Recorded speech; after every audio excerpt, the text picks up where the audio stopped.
Hello everyone, and welcome to this Light-O-Rama tutorial. In this video, we'll go through the basic steps to set up a PixieLink and cover how to configure your props to match in the preview editor. A PixieLink can replace 6 of your USB 485 high-speed adapters and communicate with Pixie controllers up to 17 times more quickly.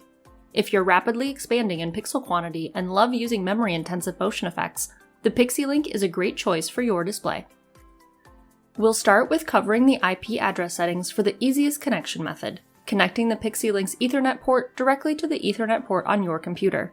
While there are other advanced connection options, they will not be covered in this tutorial.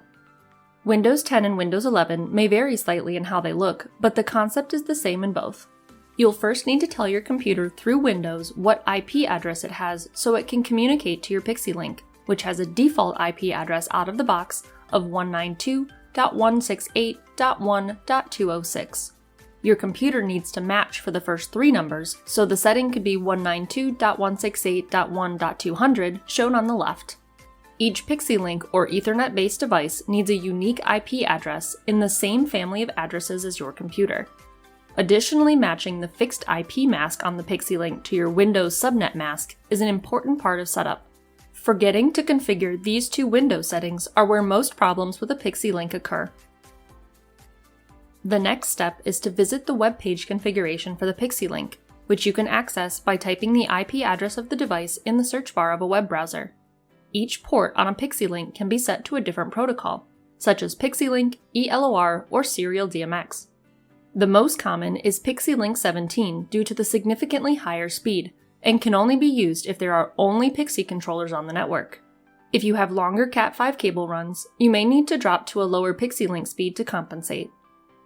ELOR settings would be used if you have other non-Pixie Gen 3 controllers in the daisy chain that can't be physically moved to another network, since they can't be used with PixieLink protocol. Serial DMX would be used to connect DMX devices like moving heads or fog machines, or if you have a Gen 1 AC controller that can't be on an ELOR network. After choosing your protocol, you can fill out the rest of the settings. Depending on your window size, you might only see the first 3 ports on the top of the page, and will need to scroll down to find ports 4 through 6. The first box in each column allows you to put a maximum number of pixels you'll connect per Pixie port on that network if it won't be the full 170. Entering a value in this box is optional. The maximum number of different Pixie IDs per PixieLink port is 32, so 2 Pixie 16s, 8 Pixie 4s, or any other combination of Pixie ports that equals 32 or less. The left side of the column should look familiar. They're the hexadecimal Light-O-Rama Unit IDs. The column on the right is where you enter the corresponding DMX Universes for the props configured in your preview.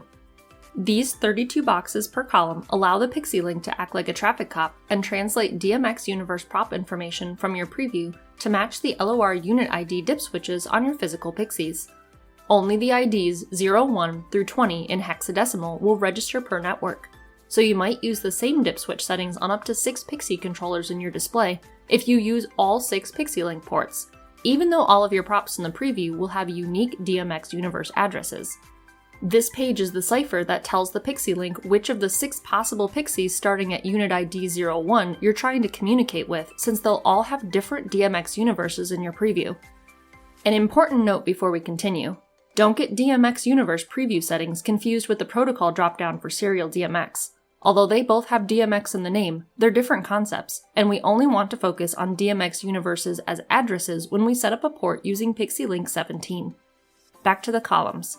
If you don't have any props set to DMX in your preview yet, you would likely start at DMX Universe 1. You can quickly autofill the next numbers by using ASDF on your keyboard.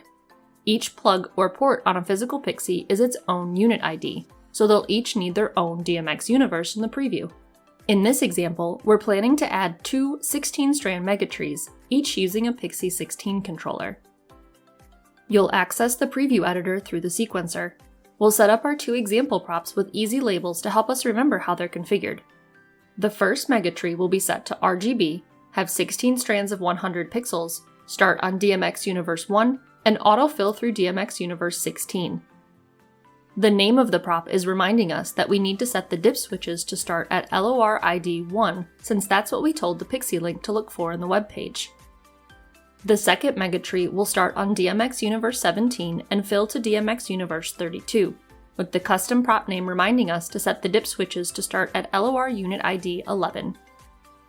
Be sure to continuously reference your PixieLink webpage configuration as you make your preview, so that your PixieLink can correctly translate your prop settings to your physical Pixie ports during show playback, 17 times faster than a USB adapter.